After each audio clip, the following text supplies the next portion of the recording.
वाजदारे ग्रामसेवक व सरपंच यांच्या मनमानी कारभार। जिल्हा परिषदेचे मुख्य कार्यकारी अधिकारी यांना गावकऱ्यांचे निवेदन सादर। सविस्तर उद्देश की आज दिनांक 24 जून 2024 रोजी दुपारी 1 वाजता वाजदारे गावाच्या युवकांनी आपल्या समस्येचे निवारण व्हावा म्हणून जिल्हा परिषदेचे मुख्य कार्यकारी अधिकारी एम सावंतकुमार यांना शिष्टमंडळ मार्फत गावकऱ्यांनी निवेदन सादर केले। सदर निवेदनात नमूद करण्यात आले होते की ग्रामसेवक व सरपंच गावाचा विकास करत नाही।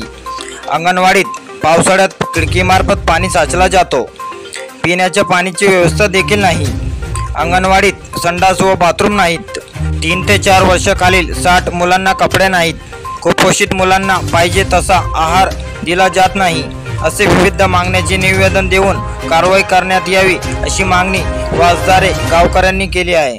नमस्कार, आम्ही ग्रामपंचायत वाजदारे या गावातील युवक आलेलो आहेत। आमच्या गावातली काही पंचायत समस्या होत्या, त्याच्यावर वारंवार ग्रामसेवक सरपंच व सदस्य वारंवार दुर्लक्ष करत असल्या कारणाने आज आम्ही त्या समस्या घेऊन जिल्हा परिषद सीओ साहेबांकडे ते निवेदन दिले आहे। यासाठी त्यांनी पुढील कारवाई करावी ही विनंती।